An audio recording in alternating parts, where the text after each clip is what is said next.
কে কে এরমভাবে এঁচোড় খাও বলো তো দেখি। এঁচোড় তো গাছ পাটা, দেখো কিরম করে রান্না করছি। এঁচোড়টার মধ্যে দিয়ে দিলাম কাঁচা লঙ্কা, টমেটো, আদা রসুন পেঁয়াজের একটা পেস্ট। এর মধ্যে দিয়ে দিচ্ছি কি বলো তো, একটুখানি জিরের গুঁড়ো, একটুখানি ধনে গুঁড়ো, আর আচ্ছা একটুখানি দিয়ে দিচ্ছি লঙ্কার গুঁড়ো, একটুখানি দিয়ে দিলাম হলুদ গুঁড়ো, আর এবার দিয়ে দিলাম এই দেখো কি বলো, একটু খাসির চর্বির তেল এনে দিয়ে দেবে। কে এরম করে রান্না করো আমাকে বলবে। আর সঙ্গে দিয়ে দিলাম একটুখানি কাঁচা সর্ষের তেল দিয়ে এটাকে না পুরো মাংসর মতো সুন্দর করে খানিকক্ষণ মেখে টেখে একদম পুরো না রেখে দেবে। খানিকক্ষণের জন্য এরকম সুন্দর করে মেখে টেকে তোমরা এটাকে না ম্যারিনেট করার জন্য রেখে দেবে। খাসির চর্বির তেল দিয়ে একটুখানি।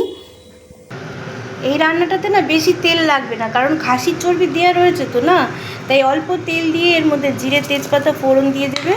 এরকম করে সুন্দর করে জিরে তেজপাতাটা ফোড়ন দিয়ে দিলে তেলটা গরম হয়ে গেছে, এর মধ্যে নুন হলুদ মাখানো আলু দিয়ে দেবে। আলুটাকে সুন্দর করে ভেজে নিতে হবে, নাহলে না টেস্টটা হবে না, জানো তো। আলুটা একটু আমি ভেজেই দিই সবসময়, তাই আলুগুলো একটু লাল লাল করে ভেজে নেবে। দেখো আলুগুলো লাল লাল করে ভাজা হয়েই গেছে কিন্তু, বলো আলুগুলো ভাজা হয়ে গেছে। এইবার এই যে মাখিয়ে রাখা এঁচোড়টা এর মধ্যে দিয়ে দেবে। যেমন আমরা মাংস আগে দিয়ে ম্যারিনেট করে রাখি, ওরকম করে ম্যারিনেট করে রাখবে। দিয়ে দেখো খেয়ে দেখো কীরকম লাগে। বেশি জল দিবে না, এরকম দিয়ে একটু নাড়াচাড়া করবে, করে না একদম ঢেকে একদম কষা করে করবে। আগে হোক, দেখো কি হয়। আর এখানে হচ্ছে কি বলো, মাছ ভাজা। দেখো আমার মাছগুলো ভাজা হয়ে গেছে, আর এখানে আমি কড়াইতে দিয়ে দিয়েছি তেল। এবার তেলে আমাকে দিতে হবে একটু কালো জিরে ফোড়ন দিয়ে দিয়েছি। এবার ছোটো ছোটো করে কেটে রাখা আলু দিয়ে দিলাম। আলু কটাকে একটু ভেজে নিতে হবে।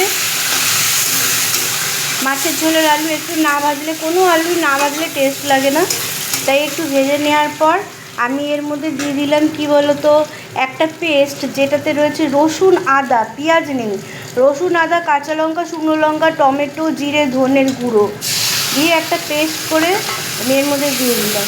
এবার মশলাটাকে একটু খুব সুন্দর করে ভালো করে কষাতে হবে।